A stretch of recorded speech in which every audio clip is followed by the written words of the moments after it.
తెలుగు కథ వింటారా ఛానల్ కి స్వాగతం. అనగనగా ఒక ఊళ్ళో చిట్టి పొట్టి అని ఇద్దరు పిల్లలు ఉండేవాళ్ళు. ఇద్దరు అన్నదమ్ములు. చిట్టి చిన్నవాడు, పొట్టి పెద్దవాడు. ఒక రోజున చిట్టి పొట్టి బడి నుంచి ఇంటికి తిరిగి వచ్చారు. చిట్టి తన గదిలోకి వచ్చి తలుపులు దబేలన మూశాడు. పుస్తకాలు కోపంగా మూలన గిరట వేశాడు. ఈ చప్పుడు విని పొట్టి గదిలోనికి వచ్చాడు. చిట్టి కేసి చూస్తూ, అవును తెలిసిందిలే, ఇవాళ మళ్ళీ పంతులు నిన్ను కొట్టాడు కదూ అని అడిగాడు. అవునరా, పంతులు వేసిన ఒక్క ప్రశ్నకి జవాబు చెప్పలేకపోయాను. అన్నింట్లోనూ సున్నాలే వచ్చినాయి అన్నాడు చిట్టి విచారంగా. తప్పంతా నీదే. ఒక్కరోజైనా శ్రద్ధగా చదువుదామని ప్రయత్నించవు, మరి సున్నాలు కాక ఇంకేమొస్తాయి అన్నాడు పొట్టి గదమాయిస్తూ. పోరా పో, నాకేమీ అక్కర్లేదు. పాడు చదువు, చక్కగా గూటి బిళ్ళలు ఆడుకుంటాను, పొలాలమ్మట పోయి నేరేడు పళ్ళు కోసుకుంటాను అన్నాడు చిట్టి నిర్లక్ష్యంగా. అయితే నీ పని ఇక అంతేలే, రోజు పంతుల చేతిలో దెబ్బలు తిండువు గాని అంటూ పొట్టి బయటికి వచ్చేశాడు. మర్నాడు మళ్ళీ చిట్టి బళ్ళో దెబ్బలు తిన్నాడు. ఆ వేళ తిన్న దెబ్బలు ఇంటికి తిరిగి వచ్చిన తర్వాత కూడా మరుపుకు రాలేదు. చిట్టి తన గదిలో కూర్చుని ఆలోచించడం మొదలు పెట్టాడు. చదవకుండానే పంతులు అడిగే ప్రశ్నలు జవాబులు చెప్పడానికి ఏదైనా ఉపాయం దొరుకుతుందా అని. అలా ఆలోచిస్తుండగా చిట్టికి చప్పున ఒక ఉపాయం తట్టింది.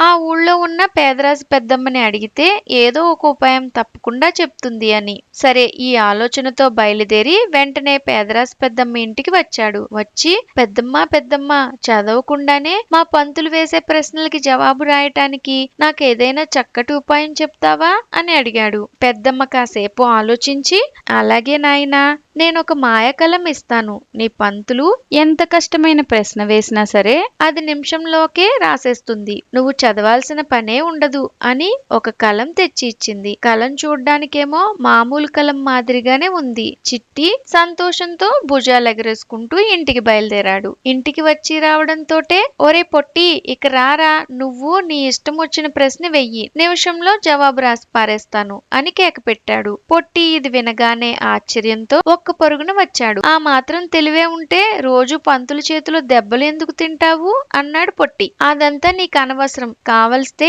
ఇప్పుడే అడిగి చూడు, ఎవరు తెలివిగలవాళ్ళో తెలుస్తుంది అన్నాడు చిట్టి గర్వంగా. సరే, నీ పుస్తకం తెచ్చుకో, రాదు గాని అన్నాడు పొట్టి. చిట్టి పుస్తకం తెచ్చి పెద్దమ్మ ఇచ్చిన కలం పట్టుకుని టేబుల్ దగ్గర కూర్చున్నాడు. 6, 8, 9, 11 కూడినచో మొత్తం ఎంత అని ప్రశ్న చదివాడు పొట్టి. చిటుకులో రాసి కూడేసింది కలం. 34 అని అరిచాడు చిట్టి గర్వంగా పొట్టి వైపు చూస్తూ. పొట్టికి సంతోషంతో పాటు ఆశ్చర్యం కూడా వేసింది. రైట్ అన్నాడు. ఇంకో లెక్క చెప్పాడు పొట్టి. నిమిషంలో చేసేసింది కలం. మరో లెక్క అంటూ 10 లెక్కలు చెప్పాడు పొట్టి. అన్నింటికి కలం ఇట్టే చేసేసింది. అప్పుడు పొట్టికి ఒక సందేహం కలిగింది. వీడు లెక్కలే చేయగలడా, పాఠాల్లో ప్రశ్నలకు కూడా జవాబు చెప్పగలడా అని. అందుకని కొంచెం సేపు జాగ్రఫీ పాఠంలో ప్రశ్నలు వేసి చూస్తానుండు అన్నాడు పొట్టి. ఓ, నీ ఇష్టం వచ్చిన ప్రశ్న వెయ్యి, ఎందులోనైనా సరే అన్నాడు చిట్టి. అయితే హిందూ దేశంను గూర్చి నీకు తెలిసిందంతా రాయుము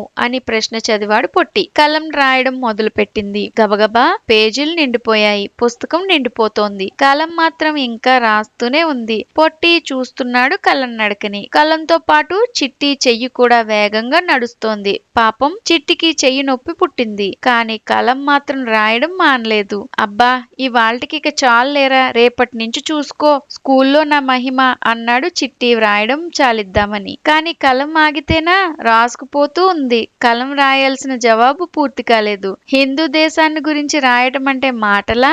అదిగాక అది మాయా కలం గనక దానికి అన్నీ తెలుసు. అందుకని అది ఆగకుండా రాసుకుపోతోంది. పుస్తకం నిండిపోయింది. అందుకని టేబుల్ మీద రాయడం మొదలెట్టింది. టేబుల్ నిండిపోయింది. ఇక నేల మీద రాయడం మొదలు పెట్టింది. నేల కూడా నిండిపోయింది. కానీ కలం రాయడం పూర్తి కాలేదు. అది గోడల మీద రాసుకుపోతోంది. కలంతో పాటు చిట్టి చెయ్యి కూడా గబగబా గోడ ఆ చివరి నుంచి ఈ చివరి దాకా పరిగెడుతోంది. ఆఖరికి చిట్టికి ఏడుపు కూడా వచ్చింది. కలం తీద్దామంటే ఎంతకి ఊడిరాదు. చిట్టికి ఏమీ తోచలా. నొప్పి అంతకంతకీ ఎక్కువవుతోంది. ఒరే పొట్టి, నువ్వైనా దీన్ని లాగేయరా బాబు అంటూ బావురుమన్నాడు చిట్టి. పొట్టి పొట్టి కలం లాగుదామని ప్రయత్నించాడు. కానీ అది రాలేదు. రాసుకుపోతూనే ఉంది. పాపం తమ్ముడి అవస్థ చూసేసరికి పొట్టికి కూడా ఏడుపు వచ్చింది. ఎక్కడ దాపరించిందిరా ఈ మాయదారి కలం నీకు అని అడిగాడు పొట్టి తమ్ముణ్ణి ఓదారుస్తూ. చదవకుండానే ప్రశ్నలకు జవాబు రాసే ఉపాయం చెప్పమంటే మన పేదరాశి పెద్దమ్మ ఇచ్చిందిరా అంటూ మళ్లీ బావురమన్నాడు చిట్టి. అప్పుడు గ్రహించాడు పొట్టి ఇదంతా పెద్దమ్మ వేసిన ఎత్తని. ఓ అదా సంగతి, శ్రద్ధగా చదువుకుంటానంటే కలం మళ్లీ వదిలేస్తుందేమో అన్నాడు పొట్టి. ఇంత బాధపడాలని తెలిస్తే అట్లాగే చదువుకుంటానని చెప్పేవాణ్ణిగా పెద్దమ్మతో అన్నాడు చిట్టి ఏడుపు దిగమింగుకుంటూ. చిట్టి మాటలు అంటుండగానే అది అలా దారికిరా, శ్రద్ధగా చదువుకుంటే ఎంత మంచిదో ఇప్పటికైనా తెలిసిందా